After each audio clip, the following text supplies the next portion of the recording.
Aí ele começa a reclamar e diz assim: mas se o Senhor é conosco, por que nos sobreveio todo esse mal?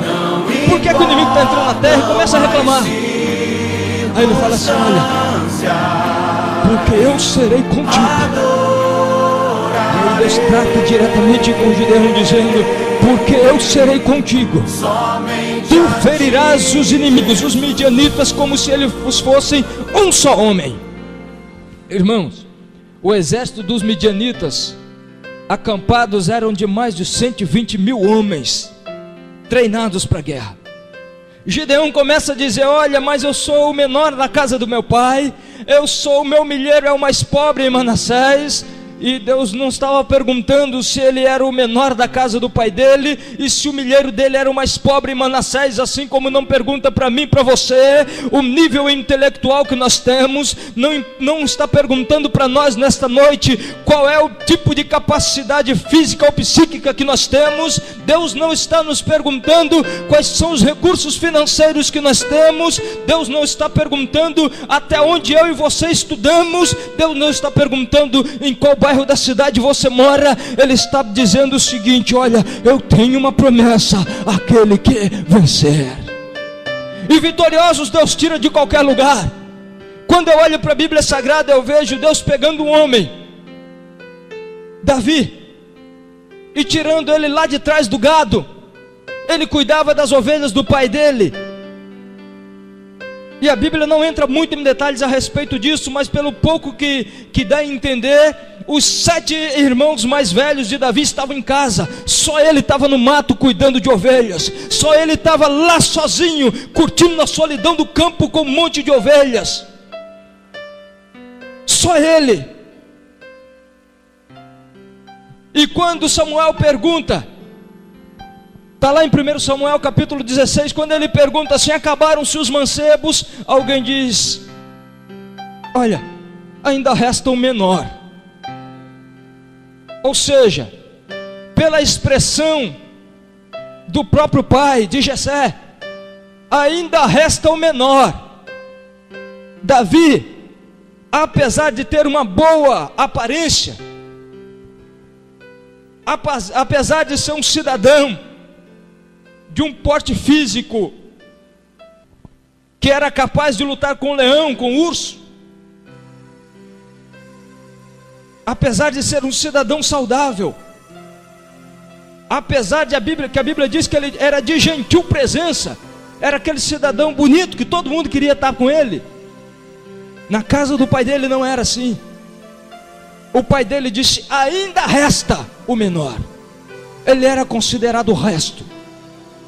Ele era considerado ninguém na casa do pai dele. E deixe-me aqui abrir um parênteses para lhe dizer que talvez você não tenha conseguido muitas coisas junto à sua família este ano que passou. Talvez você não tenha conseguido muito no seu trabalho este ano que passou. Talvez aonde você tenha colocado a sua mão, você não tenha conseguido muito sucesso. Mas eu quero lhe dizer que se você clamar ao Deus do céu, Ele vai fazer mudar a situação. E se for preciso, Ele deixa os 7 primeiros e coloca você aonde você precisa estar, aonde Ele quer que você esteja. Sabe por quê? Porque Ele sabe como servir você. Ele sabe que maná tem preparado para você. Não importa se você está no meio do deserto como estava Israel, Ele manda maná no deserto. Não importa se você está na beira do ribeiro de Querite como estava Elias, Ele sabe surpreender você com comida na hora certa. Ele sabe enviar corvos na hora certa e no lugar certo. Não importa se de repente você está num calabouço como estava o profeta Jeremias, ele sempre vai ter alguém para jogar cordas no meio da lama, arrancar você de lá e ter pão para você comer. Ele sabe servir você. Não me importa se a vitória que você está esperando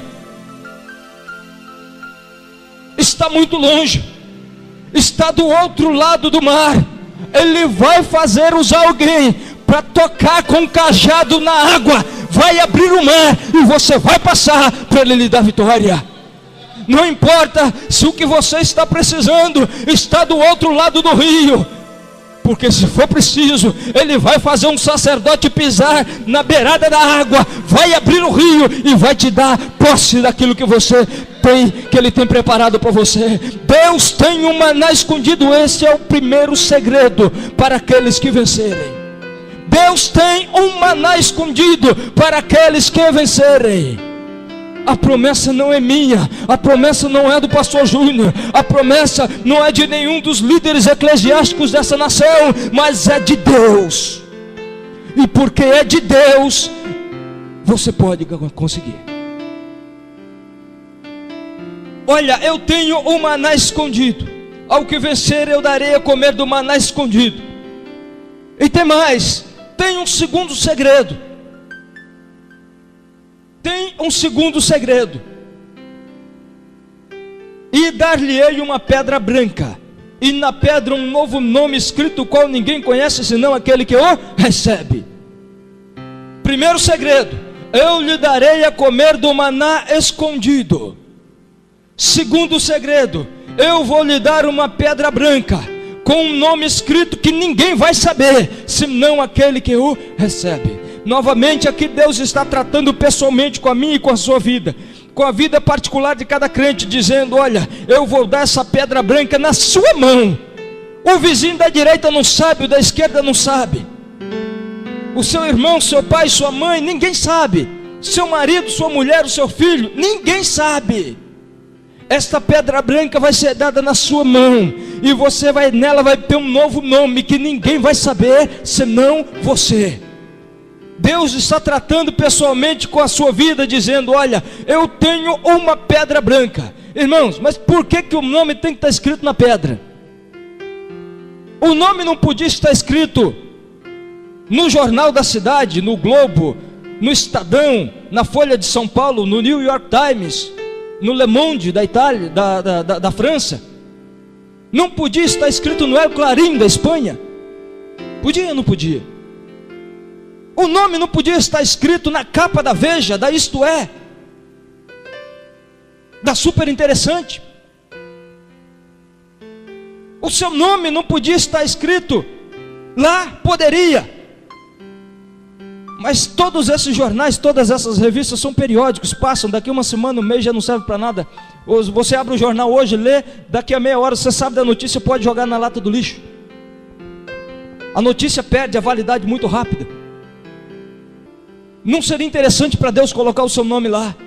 Ele pode fazer isso, mas não seria interessante. Ele poderia colocar o seu nome escrito numa placa de metal e colocar fixado num dos grandes prédios? Poderia. Num grande monumento? Poderia, mas isso também vai passar. Ele poderia colocar o seu nome, por que não gravar o seu nome no disco rígido de um computador? De um dos grandes servidores mundiais? Poderia. Seu nome poderia estar em todas as grandes páginas da internet. Mas basta um vírus para se perder a informação. Então ele disse que vai dar um nome escrito a você numa coisa que não pode se perder facilmente, numa pedra.